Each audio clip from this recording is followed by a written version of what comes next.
नमस्कार, स्वागत है आपका। आप देख रहे हैं राष्ट्र प्रथम। मैं हूं आपके साथ वैष्णवी झा। बुलेटिन की शुरुआत करेंगे हेडलाइंस के साथ। लखनऊ के हजरतगंज में बड़ा हादसा, मकान की दीवार गिरने से 2 बच्चों की मौत।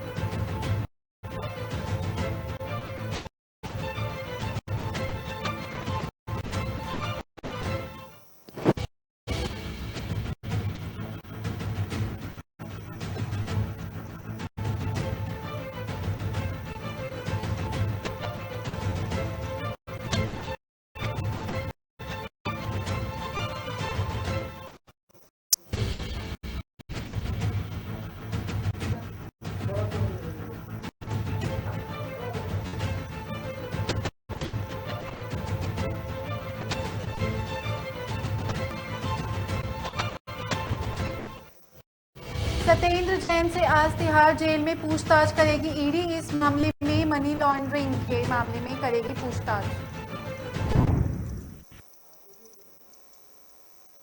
ईडी के सीएम के आरोपों ने किया खंडन, कहा नहीं है 15 नई लैंडफिल बनाने की कोई योजना। किसानों को अब नहीं जलानी पड़ेगी पराली, आम आदमी पार्टी डिकम्पोजर से करेगी पराली का खात्मा। दिल्ली में बिजली सब्सिडी फॉर्म पर बीजेपी नेताओं ने दी प्रतिक्रिया, कहा नहीं बचा है सरकार के पास पैसा।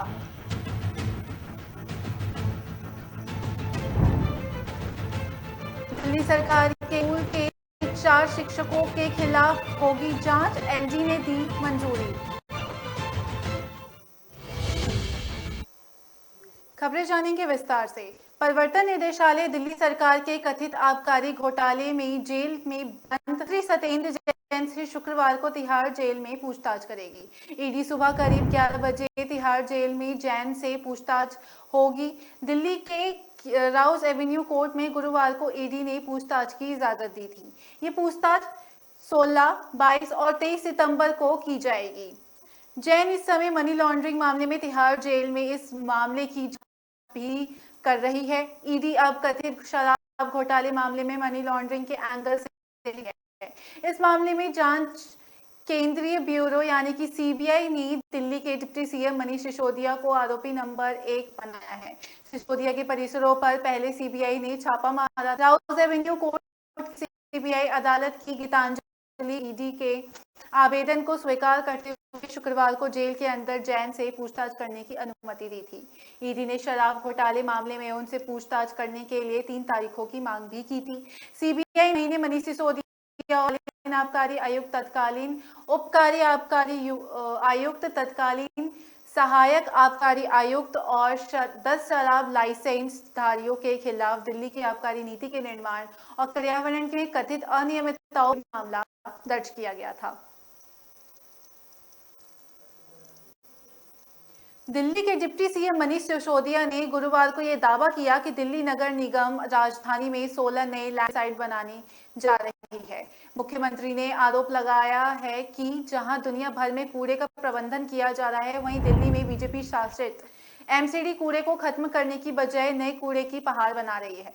हालांकि उप मंत्री के इन आरोपों का दिल्ली नगर निगम ने खंडन किया है। एमसीडी की तरफ से कहा गया कि दिल्ली में नगर निगम की तरफ से किसी भी प्रकार के नए 16 लैंडफिल साइट बनाने के लेकर कोई योजना नहीं है। यह आरोप सरासर गलत है, बल्कि दिल्ली में पहले से मौजूद भलसवा, ओखला और गाजीपुर लैंडफिल साइटों को समतल किए जाने को लेकर निगम काम कर रहा है और निगम को ये बताते हुए खुशी हो रही है कि कुछ स्थानों पर कूड़े की पहाड़ों की ऊंचाई 10-15 कम कर दें। जैव उपघटक तकनीक से पराली समस्या को खत्म करने के लिए पंजाब और दिल्ली की आम आदमी पार्टी की सरकारों ने हाथ मिलाया है। दिल्ली के पर्यावरण मंत्री गोपाल राय ने पराली जलाने से होने वाले प्रदूषण पर चर्चा के लिए पंजाब मंत्री सरदार कुलदीप सिंह धालीवाल और भारतीय कृषि अनुसंधान संस्थान के विशेषज्ञों के साथ बैठक की। बैठक में निर्णय लिया गया कि दिल्ली में पराली को नष्ट करने के लिए बायोडिकम्पोजर का प्रयोग सफल होने के बाद अब पंजाब के कुछ इलाकों में फ्री बायोडिकम्पोजर पर पायलट का प्रोजेक्ट चलाया जाएगा और पायलट प्रोजेक्ट के निर्माण का मूल्यांकन करने के बाद पंजाब के सभी कृषि क्षेत्रों में डीकंपोजर के छिड़काव के संबंध में अंतिम निर्णय लिया जाएगा।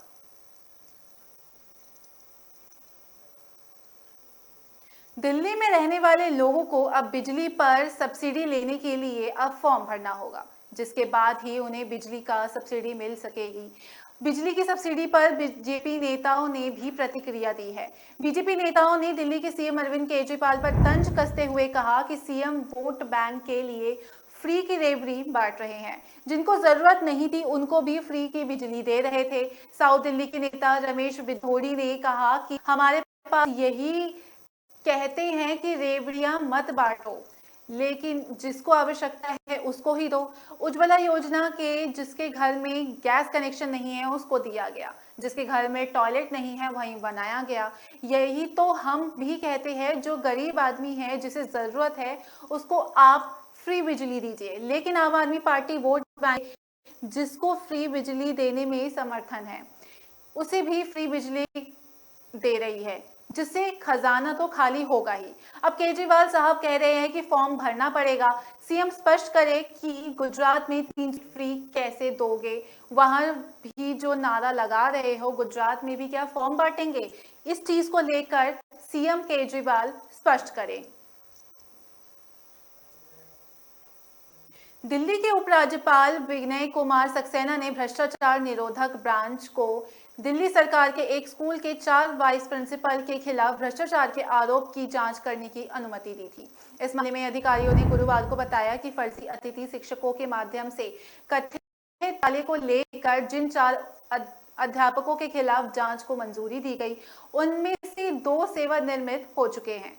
इस जांच को लेकर उपराज्यपाल कार्यालय के अधिकारियों ने बताया कि आरोपी ने दिल्ली के मानसरोवर पार्क स्थित सरकारी उच्चतर माध्यमिक बाल विद्यालय में फर्जी अतिथि शिक्षकों के नाम पर 1 अप्रैल 2016 से 31 मार्च 2017 के बीच सरकारी धन जमा किया है। एक अधिकारी ने बताया कि नवंबर 2018 में हुए ऑडिट में स्कूल के अतिथि शिक्षकों के मानदेय बनाने के बिल में गड़बड़ी और अनियमितताओं सामने आई हैं। उसमें सरकारी धन में गड़बड़ी की रिपोर्ट भी दी थी। अधिकारी ने बताया कि यह मामला 4.21 लाख रुपए की गड़बड़ी का भी है।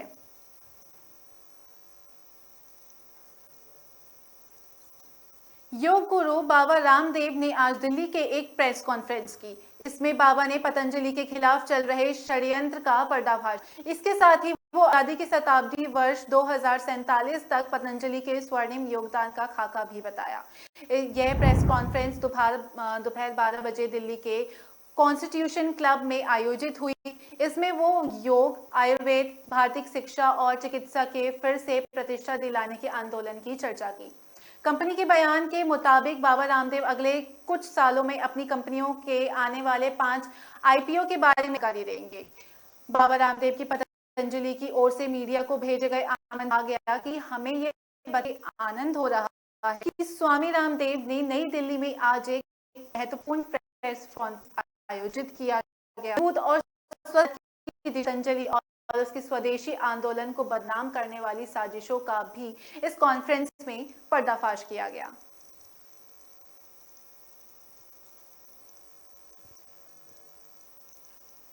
सुप्रीम कोर्ट में आज 4 अहम मामलों पर सुनवाई हुई, जिन पर फैसलों से व्यापक भी पड़ा।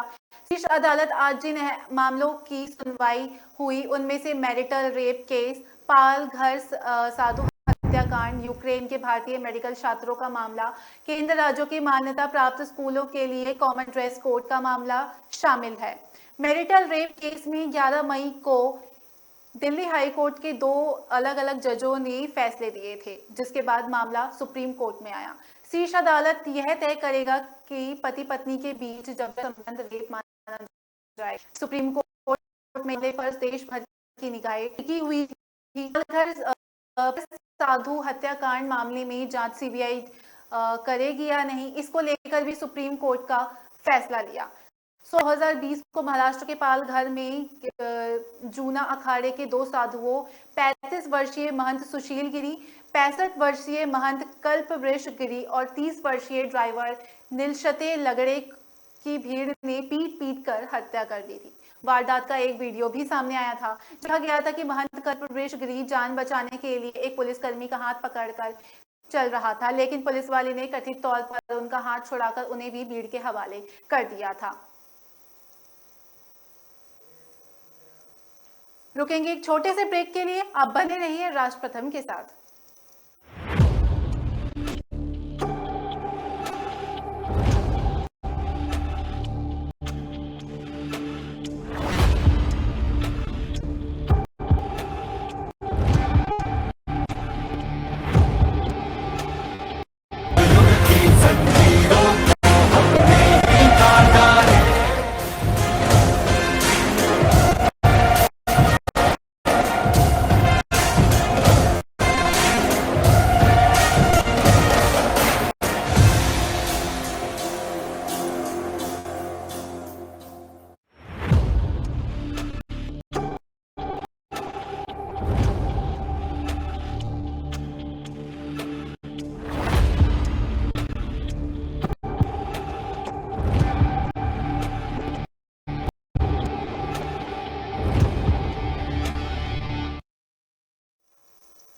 ब्रेक के बाद स्वागत है आपका। रुक करेंगे अगली खबर का।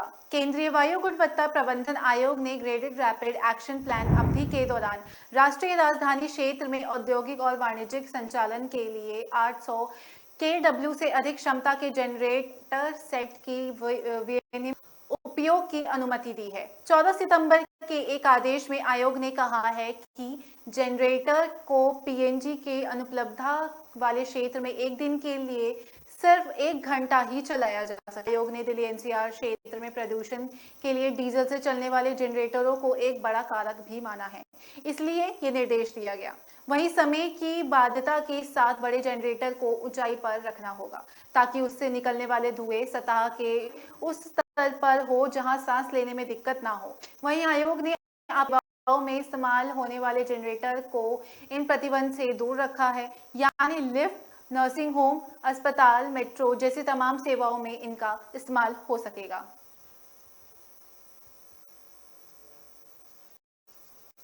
जाफरपुर कला इलाके में बाइक सवार हमलावरों ने ताबड़तोड़ गोलियां चलाकर एम्बुलेंस चालक की हत्या कर दी। वही राम तुलाराम अस्पताल में एम्बुलेंस चलाता था। घटना के समय बाइक से घर आया था, तभी बाइक पर 2 युवकों ने उसको गोली मार दी। उसे तुरंत राव अस्पताल में ले जाया गया। वहीं डॉक्टरों ने इसे मृत घोषित कर दिया गया। परिवारों ने की पहली पत्नी घर वालों पर हत्या करने का लगाया। पुलिस हत्या का मामला दर्ज कर हमलावरों की पहचान करने में जुटी। मृतक की शिनाख्त सुनील के रूप में हुई। वह अपनी दूसरी पत्नी और 2 बच्चों के साथ ढांसा गांव में रहता। इलाके स्थित राव तुलसाराम अस्पताल में एम्बुलेंस चलाता था।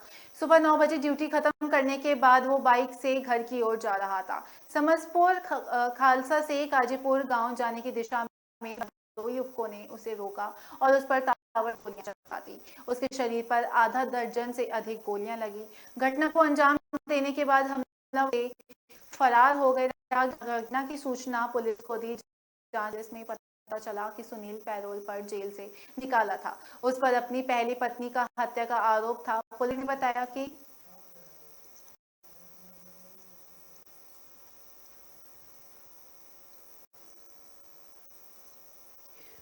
दिल्ली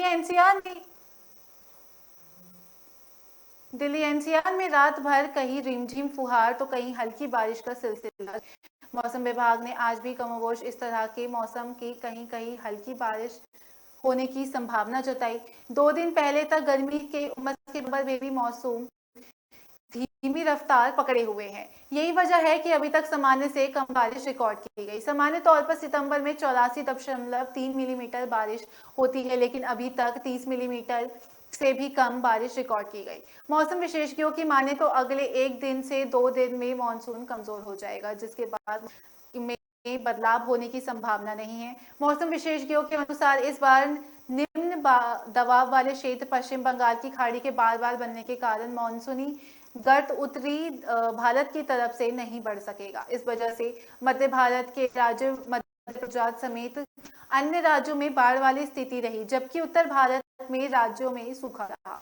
सितंबर में मध्य प्रदेश और इसके आसपास के राज्यों के ऊपर निम्न दबाव वाले क्षेत्र बना, जिसका कुछ प्रभाव दिल्ली एनसीआर में भी देखने को मिला। हालांकि अभी भी पूरे माह कोटा पूरा नहीं हो सका है। अगले एक दिनों में मानसून फिर से कमजोर पड़ेगा और उसकी विदाई का भी समय आ जाएगा। सामान्य तौर पर 20 सितंबर के करीब मानसून की विदाई हो जाती है।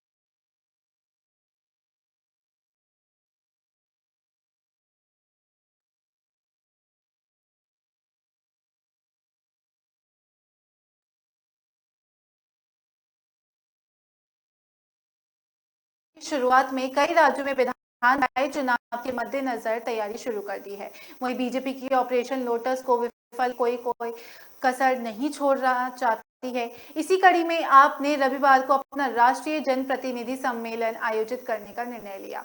सीएम अरविंद केजरीवाल दिल्ली के होने जा रहे इस सम्मेलन की अध्यक्षता करेंगे। आपके अनुसार देश भर में चुने गए उसके जनप्रतिनिधियों का ये पहला मामला जनप्रतिनिधि सम्मेलन होगा। सम्मेलन में पंजाब के मुख्यमंत्री भगवंत मान समेत देश भर में चुने गए सभी विधायक और राज्यसभा सांसद शामिल होंगे। इसके अलावा देश भर में आप पार्षद, दिल्ली पंचायत सदस्य, चेयरमैन, मेयर, ब्लॉक सरपंच भी सम्मेलन लेंगे।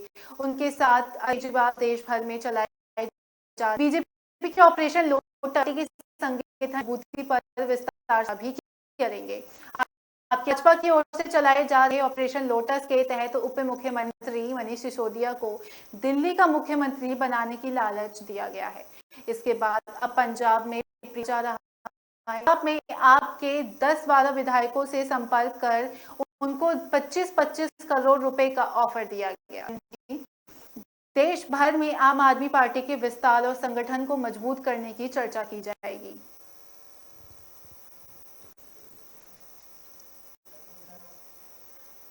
$200 करोड़ की ठगी में कल फिल्म अभिनेत्री नूरा फतेही से दूसरी बार पूछताछ की गई। अभिनेत्री ने बताया कि महाकेश चंद्रशेखर से उसकी मुलाकात बॉलीवुड से संबंध रखने महिला पिंकी ईरानी ने करवाई थी।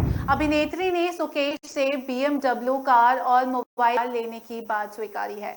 कॉल करने की बात भी दिल्ली पुलिस की आर्थिक अपराध शाखा यानी कि OW को नीरा फतेही ने करीब 5 घंटे तक पूछताछ चली। इसके बाद पिंकी का बयान दर्ज किया गया। बाद में दोनों को आमने सामने बिठाकर पूछताछ की गई। नूरा ने यह भी कहा कि उसे पता लगा कि सुकेश चंद्रशेखर आपराधिक प्रवृत्ति का है तो उसने उससे दूरी बना ली थी। चेन्नई में एक इवेंट में जाने के लिए सुकेश ने नूरा को कार गिफ्ट की थी। दिल्ली पुलिस अधिकारियों को नूरा ने पूछताछ में बताया कि वो सुकेश चंद्रशेखर से कभी नहीं मिली। उसके वोट यही बात होती थी। पुलिस अधिकारियों के अनुसार जैकलीन और पिंकी ईरानी से पूछताछ के दौरान नूरा को लेकर कुछ बात सामने आई थी।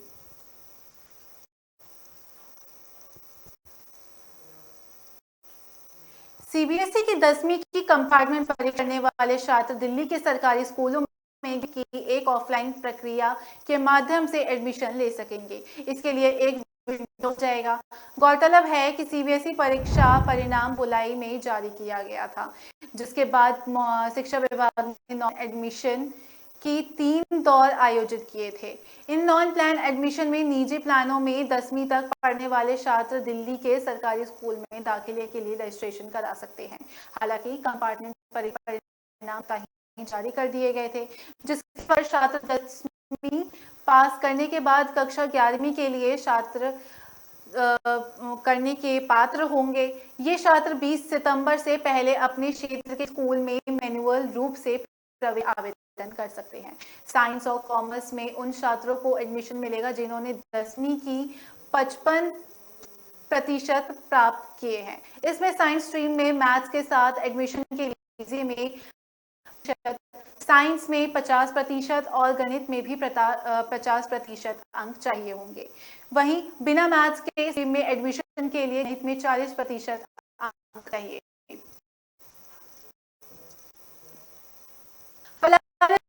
इतना ही। आप हमारी खबरों को विस्तार से जान हमारी वेबसाइट का भी प्रयोग कर सकते हैं। हमारी वेबसाइट का पता है www.theqalamkartavya.com। नमस्कार।